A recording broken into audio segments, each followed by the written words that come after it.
Magandang araw mga bata! Panibagong aralin na naman ang ating matutuklasan sa panibagong araw na ito. Ako nga pala si Teacher Amy Jo, ang inyong makakasama sa pagtuklas ng panibagong aralin. Ikinagagalak ko kayong makilala. Handa na ba kayong matuto mga bata? Mabuti naman kung ganoon. Maligayang pagdating sa ating klase sa Filipino. Halina't atin nang simulan. Ang ating tatalakayin sa araw na ito ay ang panghalip paari. Naaalala niyo pa ba kung ano ang panghalip? Ang panghalip ay mga salitang ipinapalit o ipinanghahalili sa pangalan ng tao, bagay, puok o pangyayari. Ang panghalip paari ay isa sa mga uri ng panghalip. Ang panghalip paari sa Ingles ay tinatawag na possessive pronoun. Ano ang panghalip paari? Ang panghalip paari ay ginagamit tuwing nagsasaad ng pagmamay-ari o pag-aangkin. Katulad ng panghalip panao, ipinapalit ito sa pangalan ng taong nagsasalita, kinakausap, at pinag-uusapan. Ang mga panghalip paari na ating ginagamit ay ang mga akin, ko, iyo, mo, kanya, niya, amin, namin, inyo, ninyo, atin, natin, kanila, at nila. Ang paggamit ng mga panghalip paari ay magkakaiba ayon sa kailanan o bilang nito. Ang mga kailanan o bilang ng panghalip paari ay ang mga sumusunod: isahan, dalawahan, at maramihan. Ano ang isahan na kailanan o bilang ng panghalip paari? Ito ay ginagamit upang ipalit sa pangalan ng isang taong nagmamay-ari sa bagay. Ang mga panghalip paari na ginagamit natin sa isahan ay ang mga sumusunod: akin, ko, iyo, mo, kanya, at niya. Kailan ginagamit ang panghalip paari na akin at ko? Ginagamit ito kung isang tao lamang ang nagmamay-ari ng bagay o ang sarili lamang niya ang tinutukoy niya sa kanyang sinasabi. Halimbawa, ang mga damit na nasa loob ng aparador ay akin. Ano ang panghalip paari ang ating ginamit sa pangungusap? Ang panghalip paari na nasa pangungusap ay akin. Ito ay tumutukoy sa isang taong nagsasalita na nagmamay-ari ng damit na nasa loob ng aparador. Isa pang halimbawa, binili ko ang lapis na ito sa tindahan. Ang panghalip na ginamit sa pangungusap ay ko. Tinutukoy ng ko ang isang taong nagsasalita na nagmamay-ari ng lapis. Naintindihan niyo ba mga bata? Magaling! Kailan naman ginagamit ang panghalip paari na iyo at mo?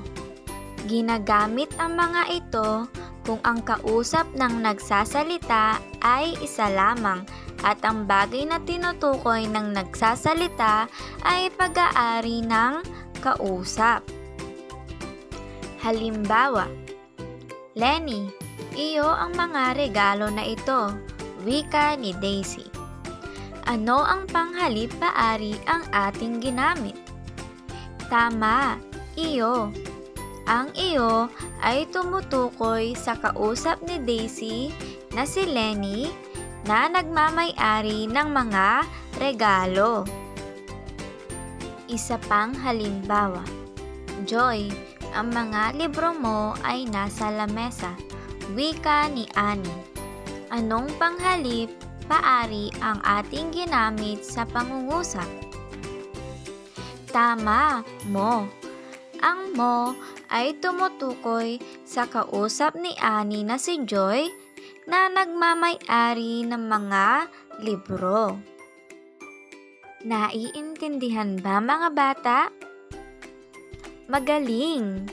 Ngayon naman, kailan ginagamit ang mga panghalip paari na kanya at niya?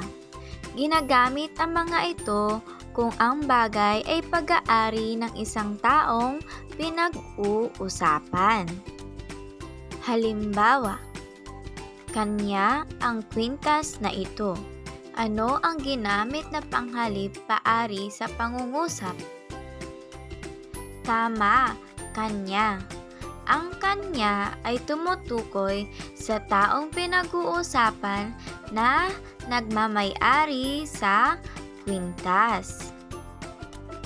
Isa pang halimbawa, ang panyo na nahulog ay pag-aari niya. Ano ang ginamit na panghalip paari? Tama, niya. Ang niya ay tumutukoy sa taong pinag-uusapan sa pangungusap na nagmamay-ari ng nahulog na panyo. Naintindihan ba mga bata? Ano-ano ulit ang mga panghalip paari ang ating ginagamit sa kailanan o bilang na isahan?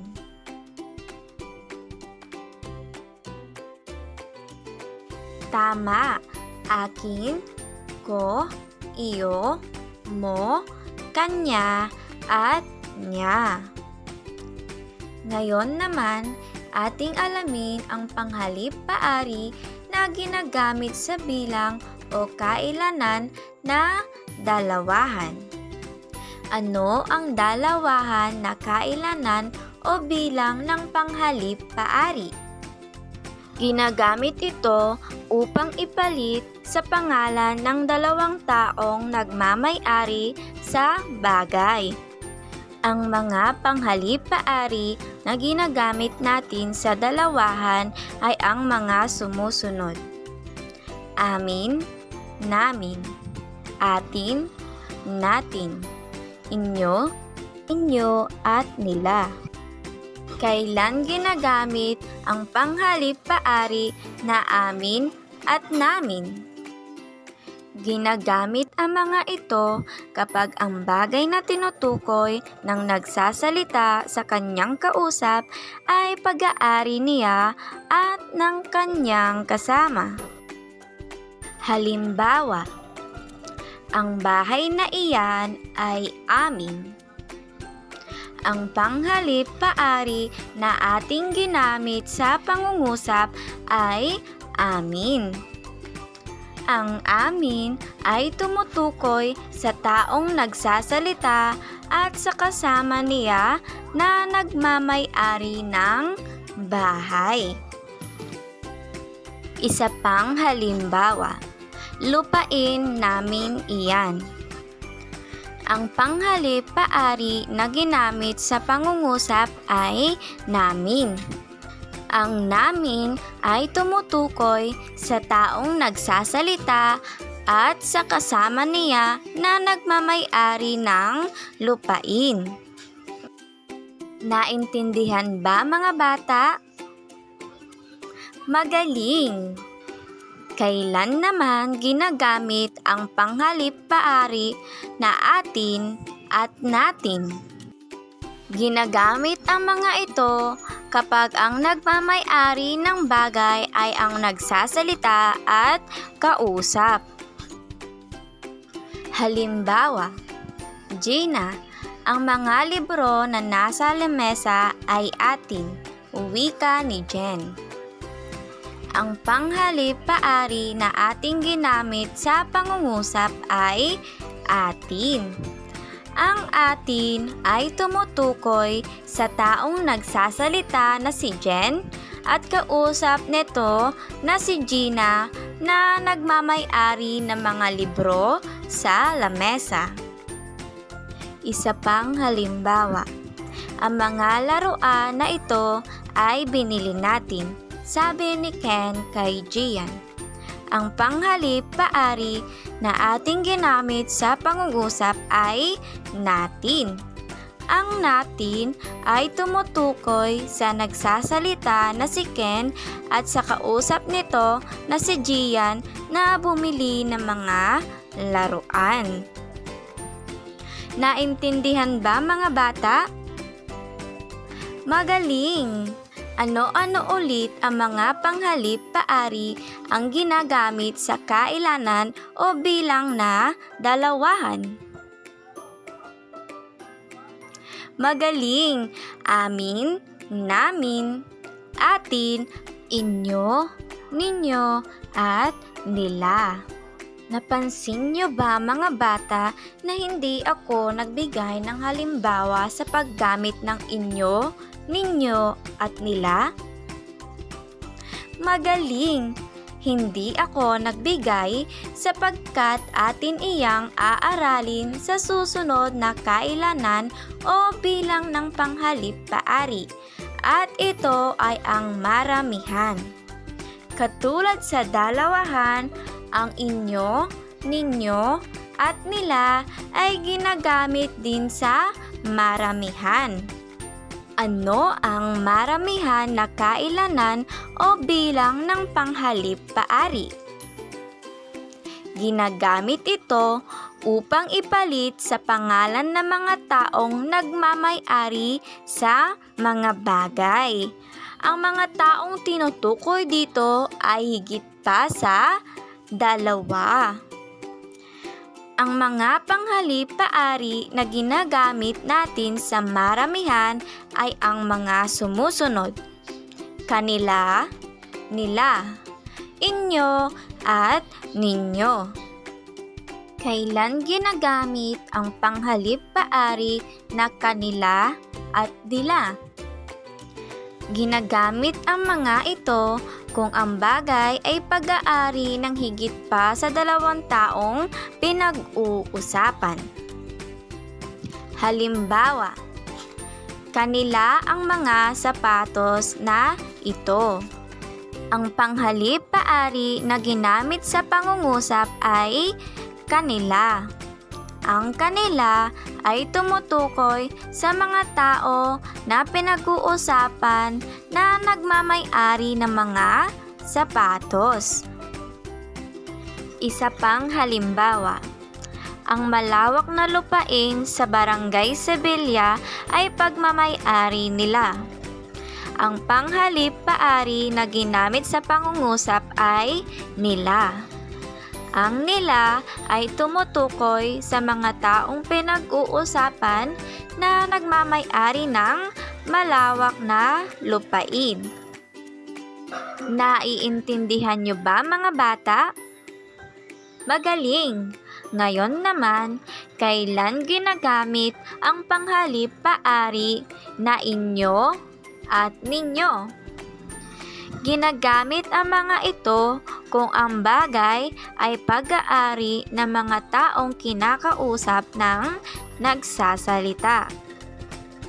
Halimbawa, inyo ang mga upuang ginamit sa handaan. Ang panghalip paari na ginamit sa pangungusap ay inyo. Ang inyo ay tumutukoy sa mga taong nagmamay-ari ng mga upuan na kinakausap ng nagsasalita. Isa pang halimbawa, ang mga sampagita na pinipitas ng mga bata ay pag-aari ninyo. Ang panghalip paari na ginamit sa pangungusap ay ninyo. Ang ninyo ay tumutukoy sa nagmamay-ari ng mga sampagita na kinakausap ng nagsasalita. Naiintindihan niyo ba mga bata? Mabuti naman kung ganoon. Ano-ano ulit ang mga panghali-paari na ginagamit sa kailanan o bilang na maramihan? Tama, kanila, nila, inyo, at ninyo. Iyon lamang ang ating aralin sa araw na ito. Naintindihan niyo ba mga bata? Magaling!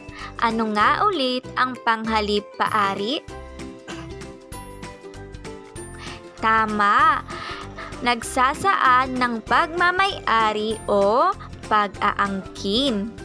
Ano-ano ang mga kailanan o bilang sa panghali-paari? Magaling! Isahan, dalawahan, at maramihan. Tandaan mga bata, ang akin, ko, iyo, mo, kanya, at niya ang mga panghali-paari sa isahan. Ang amin, namin, atin, natin, inyo, ninyo, at nila ang mga panghali-paari sa dalawahan. Ang kanila, nila, inyo, at ninyo ang mga panghali-paari sa maramihan. At dito nagtatapos ang ating klase sa Filipino.